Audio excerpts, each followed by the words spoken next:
Hi,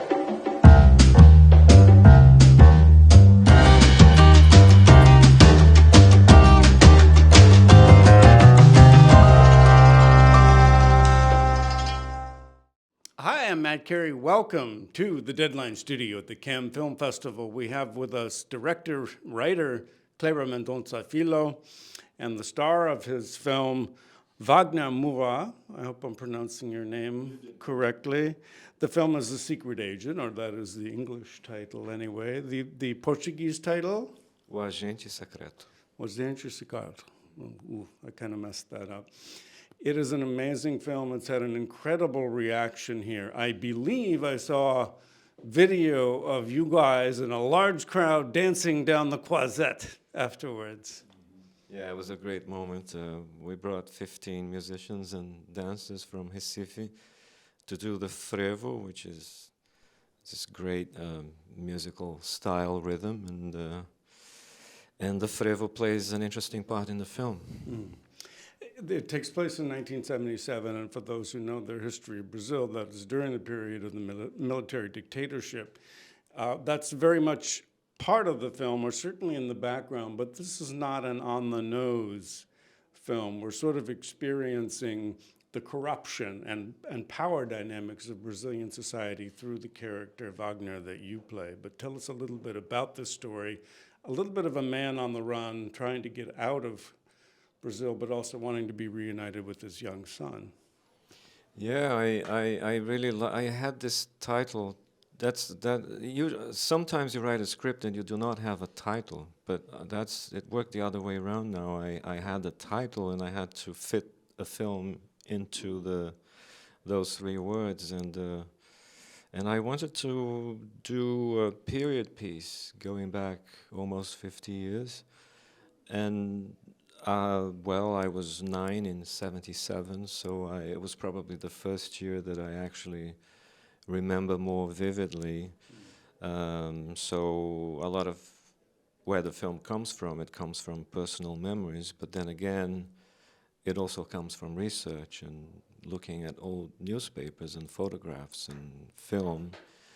And that's how I developed the film. I also wanted to do a thriller which would be accessible and at the same time full of details, historic details, very Brazilian details, but hopefully something universal also. And I'm very happy with the general reaction to the film in Cannes. Wagner, you play Marcelo, who is a researcher. He has made a patent, we hear, on lithium batteries, which are all the talk now. They were probably not in 1977. But we see how this would become an issue, shall we say, for powerful business interests in Brazil. But tell me what appealed to you about being part of this film. I know it was part of the director, but the script as well. Yeah, so it's the big part of us, obviously, to work with Kleber. I've been really trying to work with him for a while, and we got really connected through politics, and I think the genesis of this film kind of comes from that moment where artists and journalists and university and all the institutions that are usually attacked by autocrats were attacked in Brazil, and that happened not long ago. I think Kleber and I connected in that point of what to do, how to resist, what to say. When the values that or of the government or the values that they emanate are all upside down, how people that think differently can react.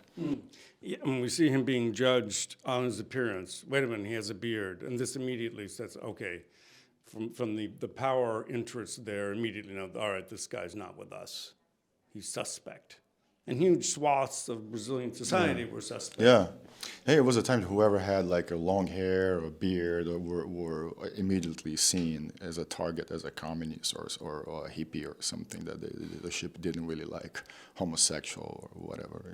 Yeah, and the film really explores that of how the people in marginalized communities were further marginalized or even worse with that. I'm just curious about the way in which this film, to some degree anyway, as I understand it, grew out of Pictures of Ghosts, your previous film, which was a documentary. Pictures of Ghosts, absolutely beautiful film about your hometown of Recife. This film takes place in Recife as well, and I understand going through the archives really kind of inspired you, helped you find this story. Yeah, it really happened because Pictures of Ghosts it was all constructed out of bits and pieces of archive, old VHS tapes I recorded 30 years ago, archive films that we spent some money to restore from the Brazilian Cinematheque, bits from television, photographs, mine and from archives. And also, I spent a lot of time going to the local state archive to look at old newspapers, which is probably the closest you can get to the idea of a time machine. Because when you spend 4 days in a week going every day from 9 to 12 looking at newspapers from 1971 or 74, that's a strong experience. You go back to the way things were written, newspaper ads, classified ads, the way police investigations were written about, and that brought me a lot of interesting, juicy, fascinating information for me to write the script for Secret Agent. So while making Pictures of Ghosts, I got this a lot of energy to go into the script for Secret Agent. And when I was getting Secret Agent ready, I found myself going back to the editing of Pictures of Ghosts. Ah, very interesting. Wagner, to be immersed in a film, a period film in 1977, does that, is it intimidating at all as an actor? I mean, this adds another layer of how you convey a realism of that time. For me, it's interesting because I had directed a film that takes place exactly at that very same time. It's a film called Marighella, about a real character, a guy who was the leader of the armed resistance against the dictatorship that was from 64 to 85. So I had already read and researched a lot about that, and also I have the memories of my album of pictures of my parents, and I love that the shirt that I used, with those buttons and with the pocket on the left side, exactly where that was exactly where my father used to place his pack of cigarettes and take it off, and that brought me a very interesting memory of my dad. But that time, which is interesting because it happened 50 years ago, and at the same time, it feels so far away from young people in Brazil.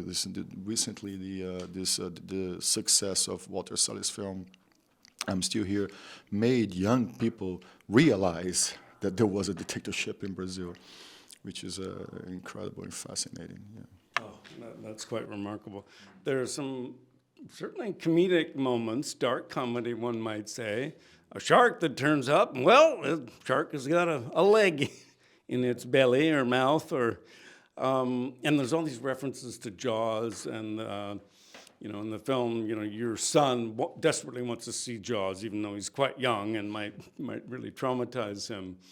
But talk about that theme of the hairy leg that keeps reappearing in the film. Yeah, apparently the hairy leg has become popular over the last 24 hours, and it for most of my life, for all my life, the hairy leg was a local urban legend. Each city has its own set of urban legends. I'm sure cities around the world have their own stories, but Recife had a number of urban legends. The hairy leg was actually created by a local journalist who was so fed up with not being able to write about what happened last night in terms of violence, because of course the police or the military inflicted terror on you know, the gay population, people having sex in parks, smoking pot, and so he developed the hairy leg as a code. So the hairy leg struck again last night, and everybody knew that something bad related to the police force was involved, happened. The hairy leg walks or hops again. It hops and kicks. Yeah.